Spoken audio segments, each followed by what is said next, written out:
नमस्कार दोस्तों, मैं दुर्गेश कुमार एक बार फिर क्राइम स्टोरी वीडियो में आप लोगों का स्वागत करता हूं। यूपी के सुल्तानपुर में एक मोटरसाइकिल से भागते हुए मंगेश यादव का इनकाउंटर किया गया।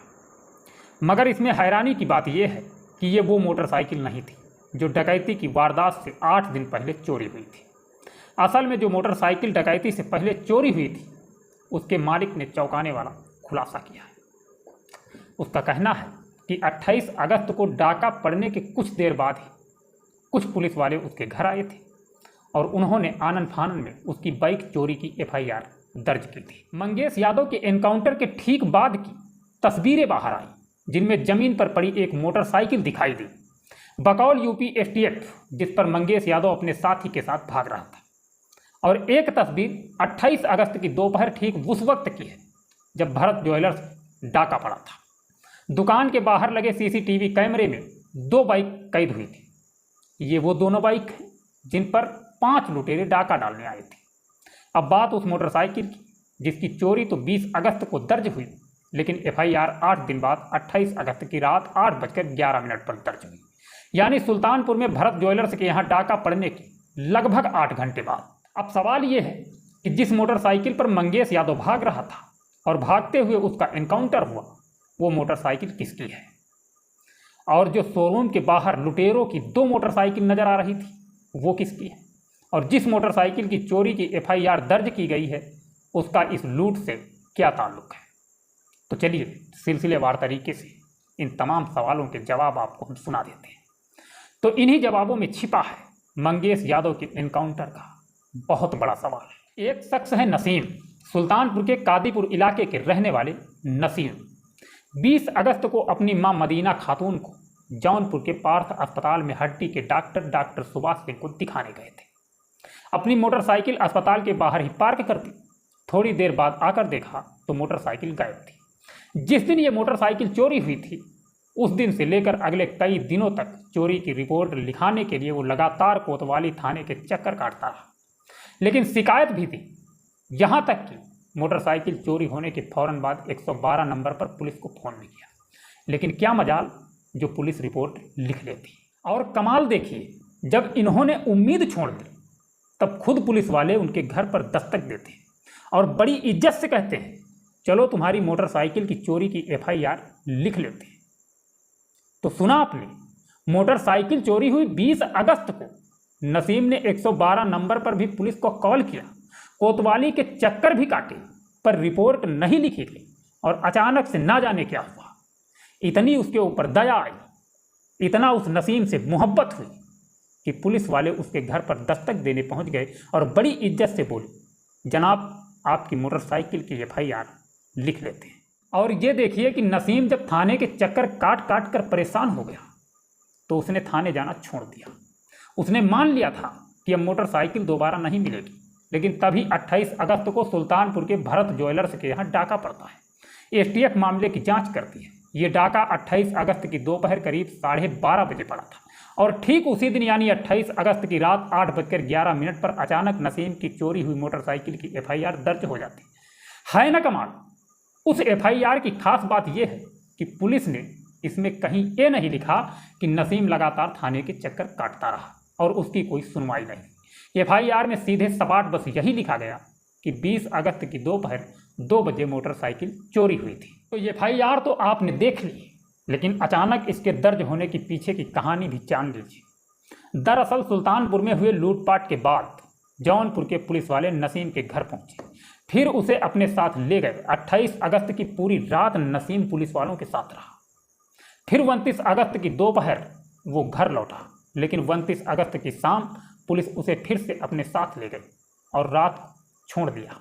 अब सवाल यहाँ पर यह बनता है कि जिस मोटरसाइकिल की चोरी की रिपोर्ट लिखाने के लिए नसीम लगातार थाने के चक्कर काटता रहा, आनन फानन में ऐसे ऐन मौके पर सुल्तानपुर में हुए डाके के बाद उसकी रिपोर्ट क्यों और किस मकसद से लिखी गई? तो इसकी भी 2 कहानी है। पहली कहानी पुलिस की है। पुलिस की कहानी के मुताबिक भरत ज्वेलर्स में डाके के लिए 5 लुटेरे 2 अलग अलग मोटरसाइकिल पर आए थे। शोरूम के बाहर लगे सीसीटीवी कैमरे में वो दोनों मोटरसाइकिल साफ नजर आ रही। लूटपाट के बाद 2 लुटेरे एक मोटरसाइकिल पर और 3 लुटेरे दूसरी मोटरसाइकिल पर मौके से फरार होते हुए नजर आते हैं। दोनों ही मोटरसाइकिल पर कोई नंबर प्लेट नहीं है, कम से कम आगे की तरफ तो बिल्कुल नहीं, पीछे का नंबर प्लेट कैमरे में कैद नहीं है। आगे वाली मोटरसाइकिल की दाईं तरफ डिग्गी लगा हुआ है। हालांकि एनकाउंटर के बाद जो मोटरसाइकिल की तस्वीर है उसमें कोई डिग्गी नहीं बंधी है, लिहाजा बहुत मुमकिन है कि लूटपाट के लिए इस्तेमाल किए गए दोनों मोटरसाइकिल में से एक मोटरसाइकिल वही हो जो 20 अगस्त को चोरी हुई थी, यानी नसीम की मोटरसाइकिल। अगर पुलिस की यह कहानी सही है तो मतलब साफ है कि मोटरसाइकिल के इंजन और चेचिक नंबर के जरिए वो इसके मालिक यानी नसीम तक पहुंचे और फिर आनन फानन में 28 अगस्त की रात को ही मोटरसाइकिल की चोरी की रिपोर्ट दर्ज कर ली, जिसके लिए नसीम 8 दिनों से भटक रहा था। अब एक बार फिर बात करते हैं उस बाइक की जिस पर भागते हुए मंगेश यादव का इनकाउंटर हुआ। इनकाउंटर वाली जगह पर मिली बाइक वो बाइक नहीं है जो नसीम की थी, जो 20 अगस्त को जौनपुर के अस्पताल में चोरी हुई थी। नसीम की बाइक ग्रे कलर की है, जबकि मौके पर जो मोटरसाइकिल मिली वो वही बाइक है जो 28 अगस्त की दोपहर लूट के दौरान शोरूम के बाहर आगे खड़ी थी, जिस पर ये लुटेरे लूट का माल लेकर के फरार हुए थे। इस बात की पुष्टि नसीम ने मीडिया के सामने की।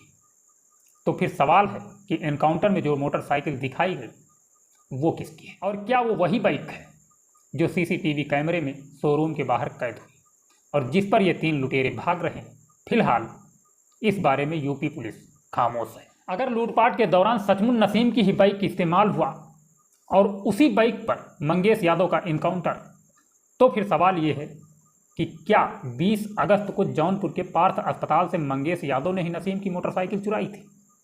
अगर हाँ, तो फिर अगले 8 दिनों तक यानी 28 अगस्त तक ये मोटरसाइकिल किसके पास थी?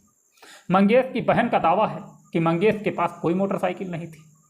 28 अगस्त की सुबह जब वो मंगेश के साथ फीस जमा करने के लिए स्कूल गई थी, तब मंगेश ने अपने एक पड़ोसी से उसकी बाइक मांगी थी, जिस पर वो दोनों स्कूल गए थे और लौटने के बाद बाइक पड़ोसी को फिर लौटा दी थी। मीडिया से बातचीत के दौरान नसीम ने बताया कि 20 अगस्त की दोपहर जब उसकी बाइक चोरी हुई, तब उसने खुद अस्पताल के सीसीटीवी कैमरे में बाइक चुराते हुए 3 लड़कों को देखा। ये तीनों लड़के उसी मोटरसाइकिल के करीब खड़े थे और फिर मोटरसाइकिल लेकर चले गए, लेकिन सीसीटीवी फुटेज इतनी धुंधली है कि ये पता नहीं चल रहा कि वो लड़के कौन हैं। नसीम के मुताबिक एनकाउंटर की खबर के बाद उसने मंगेश यादव की तस्वीर मीडिया में देखी, लेकिन सीसीटीवी फुटेज के धुंधली इमेज की वजह से वो ये नहीं बता सकता कि उन 3 लड़कों में मंगेश यादव था या नहीं था। अब यहाँ पर सवाल ये बनता है कि पुलिस को कैसे पता चला कि नसीम की चोरी की बाइक का इस्तेमाल शोरूम लूटने में किया गया। यहाँ की कहानी बड़ी अजीब है। खुद नसीम के मुताबिक यूपी पुलिस या एसटीएफ ने अब तक उसे उसकी मोटरसाइकिल नहीं दिखाई, न ये बताया है कि उसकी मोटरसाइकिल कब और कहाँ बरामद हुई। मीडिया से बातचीत के दौरान फ़ोन पर नसीम ने कहा कि पुलिस ने सिर्फ इतना बताया कि लूटने के बाद मोटरसाइकिल सुल्तानपुर में ही लावारिस खड़ी मिली थी, जिसके बाद पुलिस की टीम नसीम के घर पहुंची थी। यानी कुल मिलाकर नसीम की मोटरसाइकिल की कहानी बुरी तरह से उलझी हुई है। हद तो यह है कि यूपी पुलिस के दस्तावेज में नसीम की मोटरसाइकिल की बरामदगी अभी तक नहीं दर्ज है। खैर, इस पूरी घटना से हम लेना चाहेंगे इजाज़त। मिलेंगे नेक्स्ट वीडियो में। अपना ख्याल रखना, अपने परिवार का ख्याल रखना, दोस्तों के साथ प्यार मोहब्बत से हंसी खुशी बात कर रहना। मिलते हैं नेक्स्ट वीडियो में। जय हिंद, जय भारत।